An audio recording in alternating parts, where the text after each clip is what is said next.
Welcome to Innovation in Government. I'm your host, Jason Miller.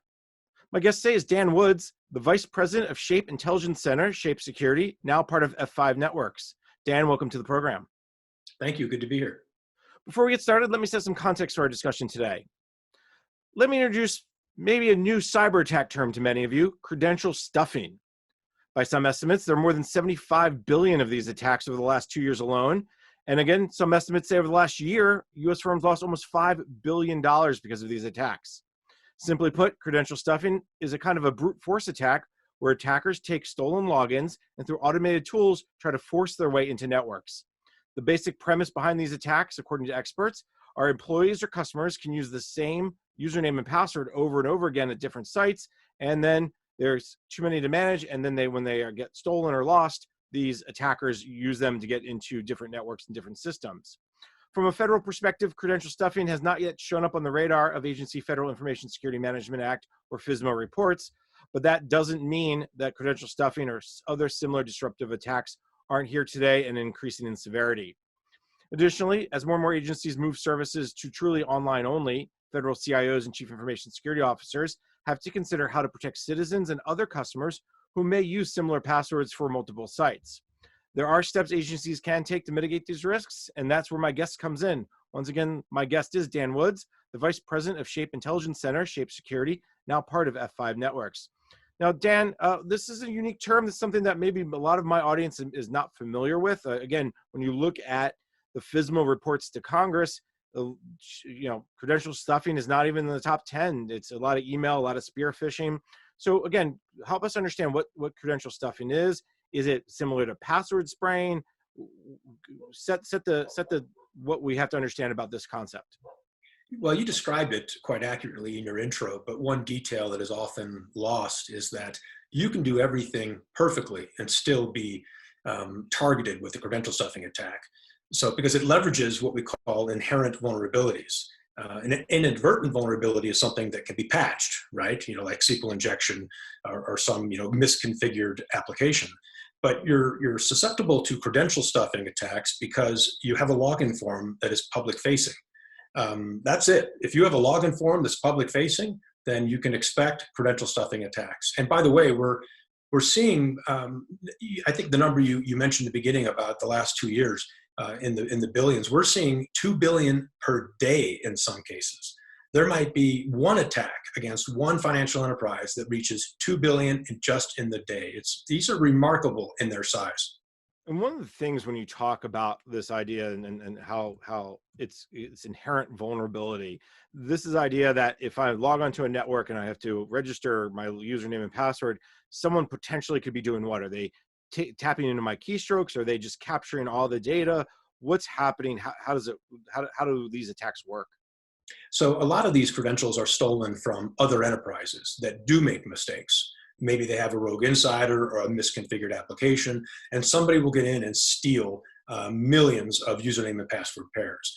And then they'll start to use those in credential stuffing attacks against other enterprises. And after they use them for some number of months or even years, then they make their way on the dark web for every criminal to get their hands on and try them in additional credential stuffing attacks against virtually every bank, airline, hotel, insurance company, a government organization. All it is using those spilled credentials to try and break into other accounts. And we don't see the problem going away. We see it becoming more and more prevalent. And as you talk about becoming more prevalent, this is something that maybe a lot of agencies may say, well, this is not something I have to worry about. Because, as I was doing research for a conversation, it said, I saw one article that talked about the top 5 industries that should worry about credential stuffing, and the government didn't play into it. But it seems like this also could be an issue where foreign adversaries and others really are trying to exploit this against the U.S. government. Yeah, they really are. And, it isn't, a lot of times the misinformation is that, look, our accounts don't have anything of value. So why would an attacker try to take over the account or break into it? Well, keep in mind that, burglars break into empty safes all the time, right? They do. They have to break in to see that there's nothing of value inside. So you have an account, an attacker is going to launch an attack and get in. He'll look around, see there's nothing of value. He might move on to a different target, but then another attacker is going to come and want to look in the same safe.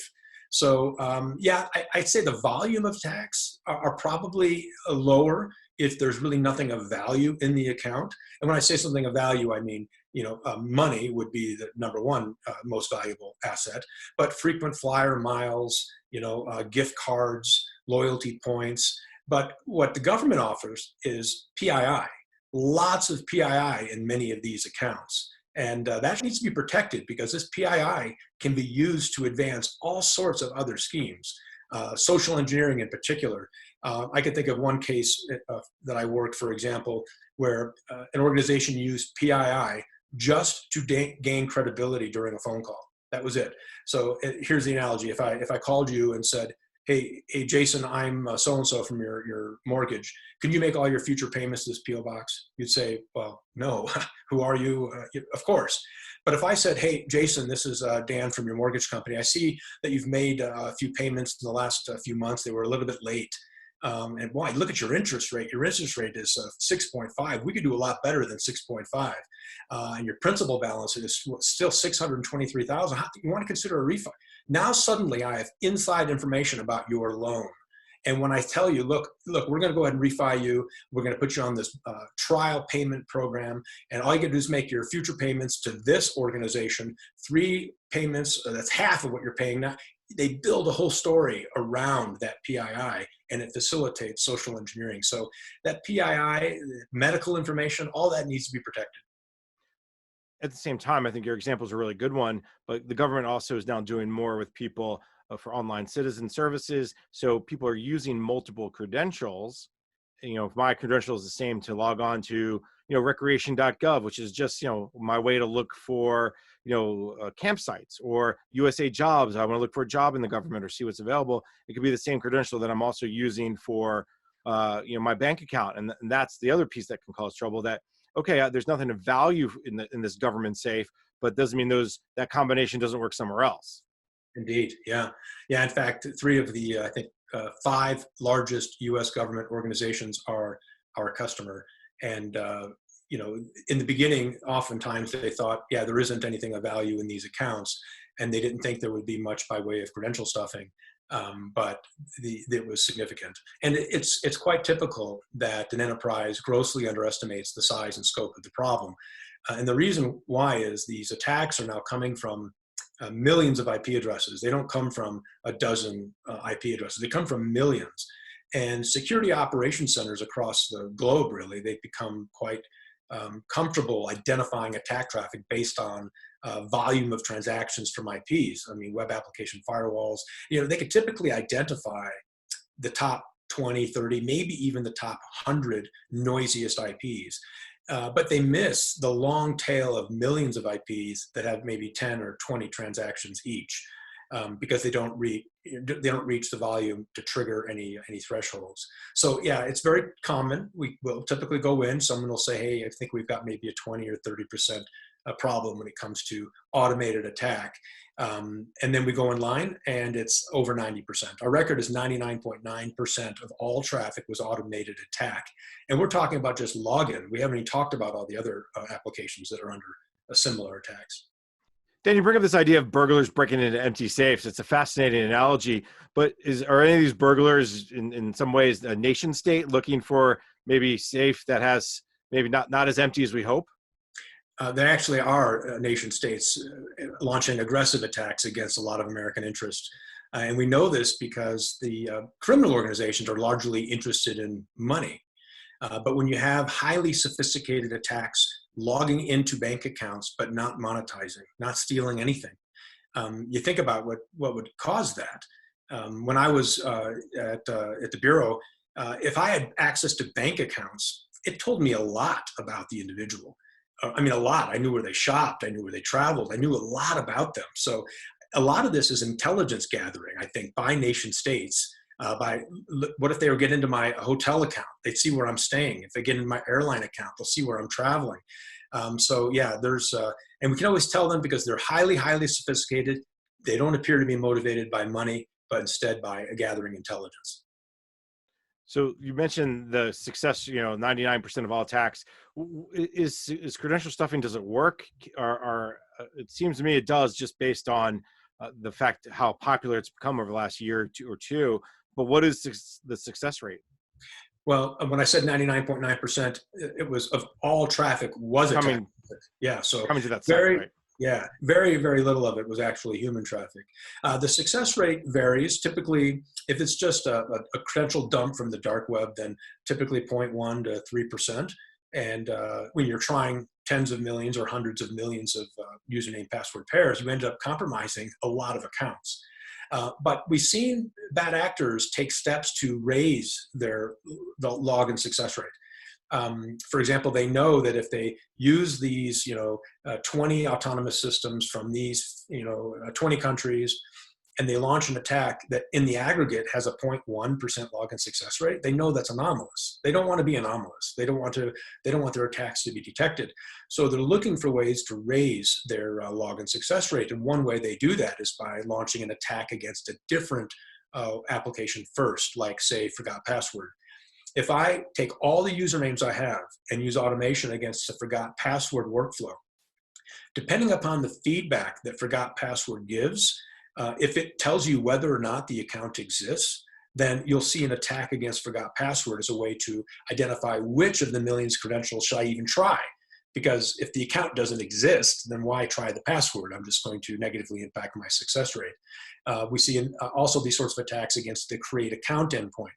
What happens when you go to create an account that already exists? You get a message that says that account already exists. Well, so you do the same thing. You use forgot password or create account just to enumerate all the accounts that exist in your collection. And then you launch an attack against login, and you're going to see a higher success rate.